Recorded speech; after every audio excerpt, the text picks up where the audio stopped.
اب ہم آپ کے سامنے جس شخصیت کو بلانے جا رہے ہیں وہ کسی تعریف کی محتاج نہیں ہے۔ ہمارا یہ آشیانہ آج جس سرزمین پر کھڑا ہوا ہے یہ انہی کے مرہون منت ہے۔ میری مراد سردار عتیق احمد خان صاحب سابق وزیر اعظم حکومت ریاست آزاد جموں کشمیر سے ہے کہ وہ اسٹیج پر آئیں آپ کی بھرپور تالیوں میں اور اپنے خیالات کا اظہار کریں۔ سردار عتیق احمد خان صاحب۔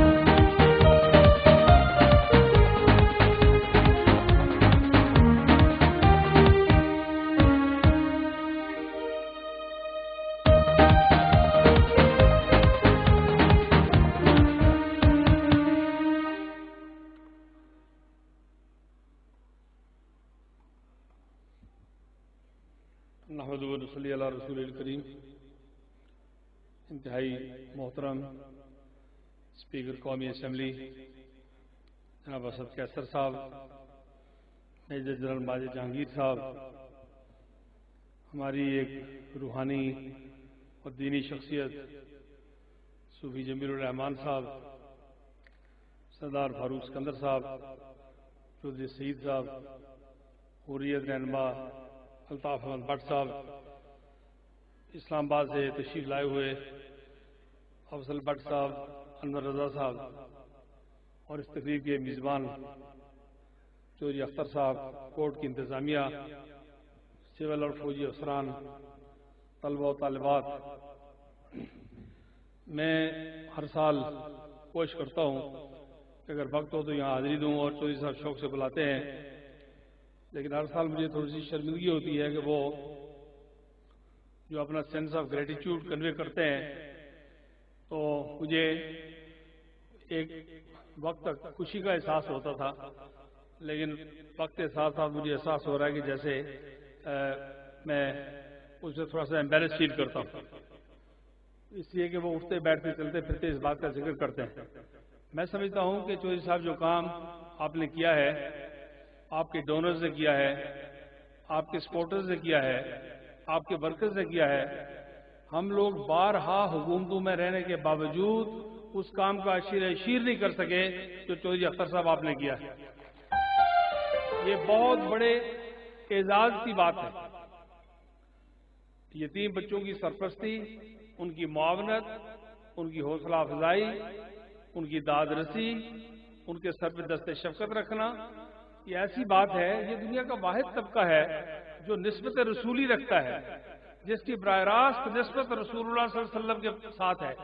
اور پھر یہی وقت تھا جب مکی زندگی تھی اور بہت مشکلات کا دور تھا، چاروں طرف وحشت اور بربریت کا دور دورہ تھا، اور آپ اپنے سارے سرپرستوں کی شفقت سے محروم ہو گئے۔ مدنی زندگی تو آسان تھی، لیکن مکی زندگی، ابتدائی زندگی جو ہے وہ بہت مشکل حالات میں گزری۔ اس دور میں رہنے والے آپ بچے، اور پھر آپ کی پرفارمنس، آپ کا یہاں جو کچھ آپ نے پریزنٹیشنز دی، کسی اعتبار سے بھی میں سمجھتا ہوں کہ وہ ایسی نہیں ہے کہ جن پر جتنی بھی داد دی جائے وہ کم ہے۔ میں آپ کو خراج تحسین پیش کرتا ہوں، آپ کو مبارکباد دیتا ہوں۔ زیادہ لمبی بات کرنے کا وقت نہیں ہے، اسد کیسر صاحب نے بھی شاید ان کی مصروفیت ہوگی۔ میں آل دی وے مظفر آباد سے آ رہا ہوں اور اس وقت مجھے واپس جانا ہے، کل صبح دھیرگوڑ میں میری انگیجمنٹ ہے۔ یہ سارا وقت دن رات سارا میرا سفر میں گزرے گا، لیکن مجھے خوشی ہوتی ہے ایسی کسی محفل میں حاضر ہو کے۔ الطاف بٹ صاحب نے، ہمارے بھائی حریت رہنما، انہوں نے کشمیر کے حوالے سے بہت بات کر دی۔ مجھے پریس کے نمائندگان بھی بیٹھے ہیں، میڈیا کے لوگ بھی بیٹھے ہیں، 7A کے بریگیڈ کمانڈر بھی بیٹھے ہیں، ان کی فیملیز بھی ہیں، سول ایڈمنسٹریشن بھی ہے۔ مجھے آپ لوگوں سے زیادہ کچھ نہیں کہنا۔ یہ بات جو آپ نے آج یہاں، ایک تو حکومت پاکستان کا میں شکریہ ادا کرنا چاہتا ہوں کہ آپ نے جو چودھری اختر صاحب کو اعزاز، ایک بڑے اعزاز سے نوازا ہے، اور مقبوضہ جموں و کشمیر میں سید علی گیلانی صاحب کو بڑے اعزاز سے نوازا ہے۔ یہ میں سمجھتا ہوں کہ بہت جتنا بھی اس کا شکریہ ادا کیا جائے وہ کم ہے، اس لیے کہ اس ریکگنیشن نے ریاست جموں و کشمیر کے تمام حصوں میں لوگوں کے حوصلوں کو بلند کیا ہے۔ جناب اسپیکر، ہمارا تعلق اس سرزمین کے ساتھ ہے جس نے ریاست جموں و کشمیر کے اندر 4 مہینے قائد اعظم کی میزبانی کی۔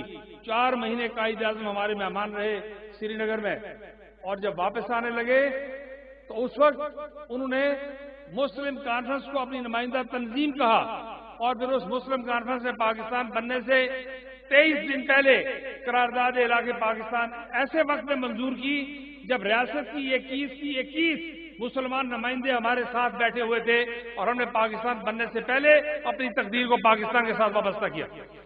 آپ نے یہاں برہان وانی کی پریزنٹیشن دی ہے، بڑی متاثر کن تھی۔ آخر میں آپ نے دعا بھی کی کہ اللہ تعالیٰ کشمیر کو آزاد کرے، لیکن یہ دعا پوری اس طرح نہیں ہوتی۔ یہ بات یاد رکھیے، دنیا میں اور لوگ بھی قربانیاں دے رہے ہیں۔ لیبیا والوں سے پوچھو کیوں قربانیاں دے رہے ہیں، مقصد معلوم نہیں ہے۔ یمن والے کیوں قربانیاں دے رہے ہیں، مارے جا رہے ہیں کشمیریوں کی طرح، مقصد معلوم نہیں ہے۔ عراق والوں کو مقصد معلوم نہیں ہے، لیکن کشمیری کو اپنا مقصد معلوم ہے، اس لیے کہ وہ ہندوستان کی 10 لاکھ فوج کے مقابلے میں پاکستان کا پرچم لے کے کھڑا ہے، اسے مقصد معلوم ہے، اس کی منزل مقصود کیا ہے۔ اس لیے یہ جو پریزنٹیشن آپ نے دی ہے، اس پر بھی ہم آپ کو مبارکباد پیش کرتے ہیں۔ پھر میں لمبی بات نہیں کرنا چاہتا، وقت کم ہے۔ دوسرا جو ٹریبیوٹ آپ نے فوج کو پیش کیا ہے، یہ بھی موجودہ وقت کی اہم ترین ضرورت ہے۔ چودھری اختر صاحب، میں آپ کو مبارکباد دیتا ہوں۔ قوالی کی بات اپنی جگہ، نظم نات کی بات اپنی جگہ، صوفیہ کے کلام کی بات اپنی جگہ، سب باتیں اپنی جگہ ہیں، لیکن اس وقت اس بات کی بے حد شدید ضرورت ہے، یہ بات انڈاکٹرینیٹ کی جائے نئی نسل کے ذہنوں میں، ان کو اچھی طرح باور کروایا جائے کہ یہ درس ہمیں نہ دیا جائے کہ معیشت ملک کو بچائے گی۔ اگر معیشت بچا سکتی تو لیبیا میں 302 کے مجرموں کے اکاؤنٹ میں بھی 30,000 روپے مہینہ وہاں جاتا تھا، قذافی دیتا تھا، دنیا کی مضبوط ترین معیشت تھی، لیکن لیبیا نہیں بچ سکا۔ جمہوریت بچا سکتی تو یمن بچ گیا ہوتا، سیاست بچا سکتی تو مصر بچ گیا ہوتا۔ اگر آج یہ سارے علاقے تو بربادی کا شکار ہیں تو صرف اس لیے کہ 5th جنریشن وار کے نتیجے میں وہاں فوج کو کمزور کر دیا گیا، لوگوں کو اور فوج کو آمنے سامنے کر دیا گیا، اور دشمن نے قبضہ کر لیا، اور آج وہ اپنا ماتم کیے ہوئے بیٹھے۔ اس لیے یہ جو آپ نے فوج کو ٹریبیوٹ پیش کیا، اس پر میں آپ کو ٹریبیوٹ پیش کرتا ہوں، خراج تحسین پیش کرتا ہوں کہ یہ بات لوگوں کے ذہن میں ہونی چاہیے کہ ہندوستان کو کوئی غلط فہمی نہیں ہونی چاہیے کہ 10 لاکھ فوج ہے، 3.2 ملین ریگولر ٹروپس ہیں ان کے، ہمارے 6-7 لاکھ ہیں، اس کا خیال ہے بڑی فوج ہے۔ ہندوستان کو صرف یہ یقین دلانا ہے کہ جس وقت جنگ ہوگی تو یہ آرمی ٹو آرمی جنگ نہیں ہوگی، ہم نے اسے روایتی جنگ سے ہٹا کر یہ مردوں کے درمیان ہوگی، عورتوں کے درمیان ہوگی، بچوں کے درمیان ہوگی، اور ہندوستان کی فوج اور کشمیر کے 2 کروڑ مرد و زن کے درمیان ہوگی۔ اگر یہ جنگ لڑنے کا حوصلہ مودی میں موجود ہے تو اللہ بسم اللہ، کل سے ہم تیار ہیں، ہمیں کوئی دقت کی بات نہیں۔ چودھری اختر صاحب، میں آپ کو ایک بار پھر دل کی گہرائی سے خراج تحسین پیش کرتا ہوں، مبارکباد دیتا ہوں۔ آپ کی آج مہمان ساؤتھ افریقہ سے، یورپ سے، مڈل ایسٹ سے، گلف سے، نارتھ امریکہ سے، سینٹرل ایشیا سے، دنیا بھر سے آئے ہوئے ہیں، میں ان کا بہت شکریہ ادا کرتا ہوں، اور میں دعا گو ہوں کہ یہ جو کام آپ نے شروع کیا ہے، جس کا دائرہ پاکستان تک پھیل رہا ہے، جس کا دائرہ سارے آزاد کشمیر میں پھیل رہا ہے، تعلیمی اصلاحات کر رہے ہیں آپ، دوسری آپ نے واٹر فلٹریشن پلانٹ پر ذکر کیا، دوسرے جو آپ لائن آف کنٹرول پر، سیز فائر لائن پر جا کے جو کام کرتے ہیں، اور یہ ساری چیزیں ایسی ہیں ایک سے ایک بڑھ کر قابل تعریف ہیں۔ ہم آپ کے لیے دعا گو ہیں، اور میں بھی اللہ تعالیٰ کا لاکھ لاکھ شکر ادا کرتا ہوں کہ جب کبھی آپ کی یہ پیارے ننھے منھے بچے اور بچیاں ذکر کرتے ہیں، ان دعائیہ کلمات میں میرا بھی ذکر خیر ہوتا ہے۔ اللہ تعالیٰ اس ادارے کو مزید ترقی دے اور ایک بہت اعلیٰ درجے کی پائے گی یونیورسٹی، ورلڈ کلاس یونیورسٹی اللہ تعالیٰ آپ کو بنانے کی توفیق عطا فرمائے۔ کشمیر بنے گا پاکستان، پاکستان پائندہ باد۔ وآخر دعوانا الحمدللہ رب العالمین۔